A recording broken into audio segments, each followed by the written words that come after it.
اللہ رب العزت ہمیں ان سب باتوں پر عمل کی توفیق نصیب فرمائے۔ میرے بھائی، دنیا کمائی کی جگہ ہے، آخرت حساب کی جگہ ہے۔ یہاں عمل ہے، حساب نہیں ہے۔ آخرت میں حساب ہوگا، عمل کی گنجائش نہیں ہوگی، عمل کا موقع نہیں ملے گا، کرنا بھی چاہے گا تو نہیں کر سکے۔ یہاں اللہ نے اتنے بڑے بڑے انعامات کے وعدے فرمائے چھوٹے چھوٹے اعمال پر۔ یہ ہماری جو فضائل کی اعمال کی تعلیم ہے اسی لیے ہے، تاکہ ہمیں اعمال کی وزن کا پتہ چلے، اعمال کی قیمت کا پتہ چلے اور ہماری طبیعت عمل کی طرف متوجہ ہو جائے۔ آج یہ جو وعدے ہیں، اس میں جتنے نیکیوں کے وعدے ہیں، ہمیں لگتا ایسا ہے کہ ہم عمل سے کوئی نیکیوں کے طالب نہیں ہیں اور نیکیوں کے طلبگار نہیں ہیں، ورنہ صحابہ کرام تو ایک ایک عمل کے پیچھے ان کو پتہ چل جاتا تھا یہ ملنے والا ہے، تو آگے بڑھنے کی کوشش کرتے تھے۔ وہ دیکھا نہیں، غریب صحابہ نے، آپ نے ایک عمل بتایا تو امیر صحابہ نے بھی شروع کر دیا اور غربا جو صحابہ تھے انہوں نے بھی شروع کر دیا۔ پھر جب غریبوں نے دیکھا، جو غریب صحابہ تھے کہ یہ تو ہم بھی یہ کرتے ہیں لیکن ان کا مال صدقہ بھی کرتے ہیں ہم سے آگے، پھر انہوں نے آپ صلی اللہ علیہ وسلم سے سوال کیا۔ تو کیسا شوق جذبہ تھا عمل میں آگے بڑھنے کا۔ جب آدمی عمل پر آئے گا تو اللہ پاک دنیا کی زندگی اللہ پاک وسعتیں عطا فرمائیں گے، اور جب عمل سے دور ہوگا دنیا کی زندگی میں تنگیاں آتی چلی جائیں گی۔ آج ہمیں چیزوں کی قیمت کا پتہ ہے، اعمال کی قیمت کا پتہ نہیں ہے۔ اللہ کے تعلق کی کیا قیمت ہے ہمیں اندازہ نہیں ہے۔ پیارے نبی صلی اللہ علیہ وسلم کے تعلق کی کیا قیمت ہے ہمیں پتہ نہیں ہے۔ قرآن کی قیمت ہے ہمیں پتہ نہیں ہے۔ ذکر کی کیا قیمت ہے ہمیں پتہ نہیں ہے۔ یعنی دنیا کے لحاظ سے ہم بڑے سمجھدار ہیں سارے کے سارے، لیکن دین کے معاملے میں اتنے ہی نادان ہیں، بے خبر ہیں، غافل ہیں۔ حالانکہ پیارے پیغمبر صلی اللہ علیہ وسلم فرماتا لا تکونوا ابناء الدنیا، کہ تم دنیا کے بیٹے مت بن جانا، فکن ابناء آخرت کے بیٹے بننا۔ تمہیں اللہ نے دنیا خلقت لکم، الدنیا اللہ نے تمہارے لیے بنائی ہے، وانتم خلقتم للآخرہ، اور اللہ نے تمہیں آخرت کے لیے بنایا ہے، آخرت کے لیے بنایا ہے۔ لیکن ہمیں چونکہ ہماری توجہ نہیں ہے، ہمارا جذبہ نہیں ہے، ہمارا شوق نہیں ہے، ہم جنت کو بڑھنا نہیں چاہتے، گزارے والی جنت، گزارے والی نماز، گزارے والا ذکر کہ کوئی نہیں بس چلے ہو جائے گا ہو جائے گا، ایمان لے کر آ گئے ہیں، کلمہ اللہ نے نصیب کر رکھا ہے، کیا پتہ اللہ پاک کسی پر ہمیں بخش دے، تو چانس پہ ہے دنیا۔ حالانکہ دنیا کی جو زندگی ہے، مال آدمی کام کرتا ہے، پیسہ نہیں ملے گا، غیر یقینی ہے۔ آخرت یقینی ہے، جو چیز یقینی ہے اس پہ دوڑ نہیں ہے، جو غیر یقینی ہے پتہ نہیں ملے کہ نہیں ملے۔ کتنے ایسے جاہل ملیں گے آپ کو مالدار ملیں گے، اور کتنے عقل مند لوگ آپ کو فقیر ملیں گے۔ جس پر جو غیر یقینی ہے اس پہ اتنی زور ہے، اور جو یقین والی ہے، موت یقینی ہے، قبر کے حالات یقینی ہیں، پل صراط یقینی ہے، اعمال کا تلنا یقینی ہے، جنت جہنم یقینی ہے، اس کے لیے کوئی محنت نہیں، کوئی محنت نہیں۔ اس لیے ہمارے دل کے اندر اس کی عظمت نہیں ہے، قرآن کی عظمت نہیں ہے، ذکر کی عظمت نہیں ہے، ورنہ ہم عمل کرتے نا، ان پر کرتے نا۔ شاہ عزیز صاحب رحمۃ اللہ علیہ کے زمانے میں ایک جو ہندوؤں کا وہ تھا پجاری تھا، یا گرجا کا پادری تھا، اس نے مسلمانوں کو کہا کہ دیکھو تمہاری مسجدوں میں ہر سال کام کرانا پڑتا ہے، کہیں رنگ اتر جاتا ہے، کہیں یہ ہو جاتا ہے، کہیں کچھ ہو جاتا ہے، ہمارے مندر دیکھو سال سے کھڑے ہیں اور ان میں کچھ بھی نہیں ہوتا۔ اب مسلمانوں کے پاس اس بات کا جواب نہیں تھا کہ ہماری مساجد کا رنگ کیوں ختم ہوتا ہے، ٹوٹ پھوٹ کیوں ہوتی ہے۔ وہ کہتا دیکھو ہمارے مندر جا کر دیکھ لو، ہمارے گرجے جا کر دیکھ لو، کیسے پائیدار، ان میں کچھ ہوتا ہی نہیں ہے۔ تو شاہ عبدالعزیز صاحب رحمت ہیں، وہ بڑے بزرگ گزرے ہیں، انہوں نے ان کو لے کر گئے وہاں پر، تو اس پادری کے سامنے، جو گرجے کے مندر کے سامنے جا کر کھڑا کیا، اس نے کہا بھی یہ تیرا وہ گرجا ہے جو اس میں نقصان نہیں ہوتا، کچھ ٹوٹ پھوٹ نہیں ہوتی؟ انہوں نے کہا ہاں۔ انہوں نے کہا اچھا ابھی دیکھو۔ انہوں نے قرآن پڑھنا شروع کیا، جب قرآن پڑھنا شروع کیا پورا مندر لرزنے لگا، جیسے زلزلہ نہیں آتا اس طرح ہلنے لگا، قریب تھا کہ گر جاتا۔ اس نے کہا نہیں ٹھہر جاؤ۔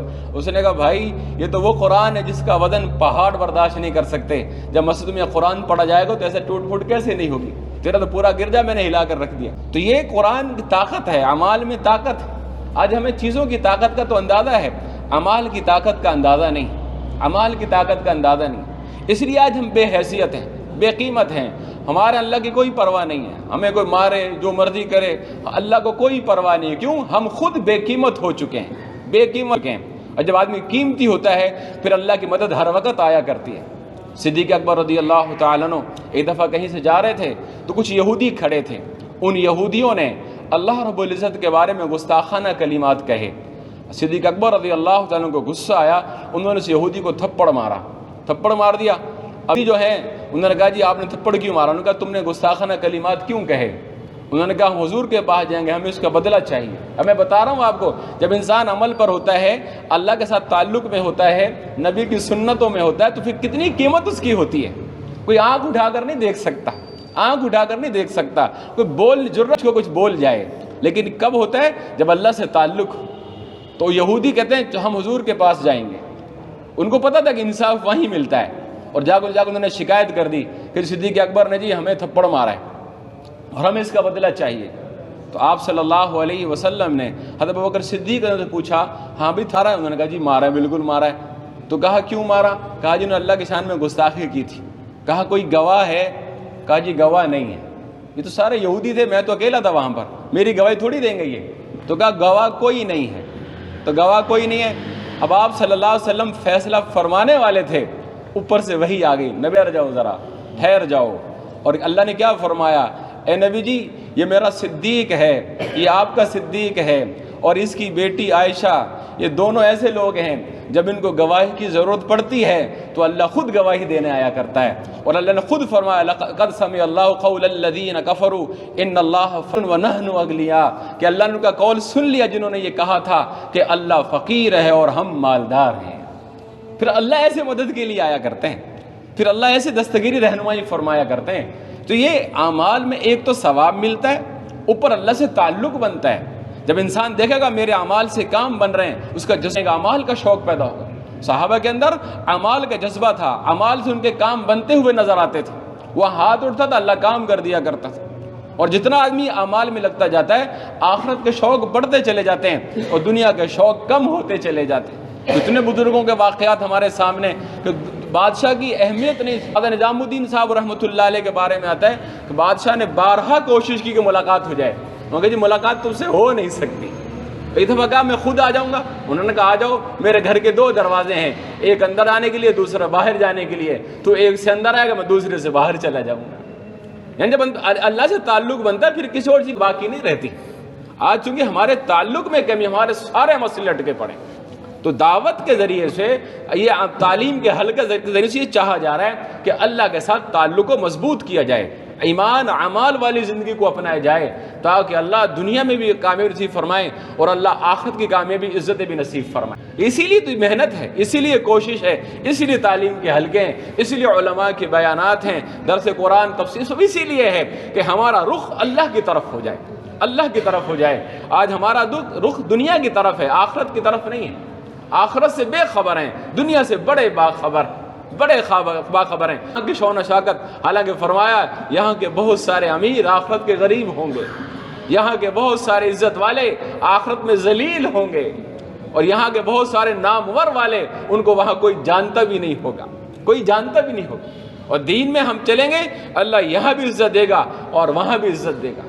حضرت عمر فاروق رضی اللہ تعالیٰ عنہ کے پاس حضرت بلال رضی اللہ تعالیٰ عنہ بیٹھے تھے، قریش کے سردار آئے، ان سے کہا بھی کھڑے رہو، یہاں بلال بیٹھے ہیں، میں ان سے پہلے بات کر لوں، اس کے بعد تمہارا نمبر آئے گا۔ عمر فاروق دکھانا چاہتے تھے یہ اسلام کی عزتیں ہیں، یہ وہ بلال جس کے دادا کو کوئی نہیں جانتا، جو شکل سے اتنا اچھا نہیں ہے لیکن اتنا مقام ہے کہ بلال اس کو سردار جیسی حیثیت دے رہے ہیں اور سردار جیسی عزت دے رہے ہیں۔ اللہ کرے یہ بات ہماری سمجھ میں آ جائے اور ہم دین کی طرف آ جائیں اور دین کی محنت کی طرف آ جائیں۔ اس لیے ساری محنت ہے، ساری بھاگ دوڑ ہے، اور موت ہم سب کے سر پہ سوار ہے۔ اس لیے کسی بزرگ نے فرمایا جب اللہ کسی کو یاد کرنا چاہتا ہے، اللہ کسی کو یاد کرنا چاہے تو اللہ ذکر کی توفیق دے دیتا ہے۔ ابھی ہم اللہ کو بیٹھ کے یاد کریں گے، اللہ وہاں یاد کرنا شروع کر دے گا۔ یہ وعدہ اللہ کا حدیث میں آتا ہے، ہم اللہ کو یاد کریں گے اللہ آسمان میں یاد کرے گا۔ فرمایا تم مجلس میں یاد کرو گے اللہ فرشتوں کی مجلس میں یاد کرے گا، تم اکیلے یاد کرو گے اللہ اکیلے یاد کرے گا۔ تو جب اللہ جس کو ذکر کی توفیق دے دے اللہ اس کو یاد کرنا چاہتا ہے، جس کو اللہ نماز کی توفیق، قرآن پڑھنے کی توفیق دے دے اللہ اس سے بات کرنا چاہتا ہے، اللہ جس کو دعا کی توفیق دے دے اللہ اس کو عطا کرنا چاہتا ہے، اور اللہ جس کو دنیا میں رہے اس کو اپنے سے دور کرنا چاہتا ہے. جا تیری کوئی ضرورت نہیں ہے، تو اچھا نہیں لگتا چلا جا. تو اسی لیے میرے بھائی ہم اپنے رخ اللہ کی طرف پھیریں، اللہ کی طرف آئیں، اعمال کی طرف آئیں. اسی لیے میرے بھائی تبلیغ کی ساری محنت ہے، اجتماعات کا ہونا، اللہ کے راستے میں نکلنا. ہمارے کراچی کا اجتماع رہا کو بار پتہ ہے 25 جنوری ہے. ایسی آواز لگے کہ محلے کا کوئی آدمی بالغ ایسا بچے نہیں کہ جس کو تک یہ آواز نہ پہنچ جائے کہ 25 جنوری کو ہمارے کراچی کا اجتماع ہے اور سارے مسلمانوں کا اجتماع ہے. ہم نے سب مسلمانوں کو بتانا ہے کہ وہاں اجتماع ہے. کیونکہ اجتماعات کے اندر اعمال کا ماحول ہوتا ہے اور ہدایت عام ہوتی ہے. اجتماعی پر ہدایت اللہ عام کر دیتا ہے، تو وہاں اللہ پاک کیا پتہ کس کو کوئی ہدایت دے دے. تو یہ تعلیم ہے، گشت ہے، شب جمعہ کا جوڑ ہے، اللہ کے راستے میں نکلنا ہے، سب اسی لیے ہیں تاکہ ہم دین پر چلنے والے بنیں. اللہ ہم سب کو عمل کی توفیق نصیب فرمائے. اور کل بدھ ہے انشاءاللہ ہمارا مقامی گشت ہے.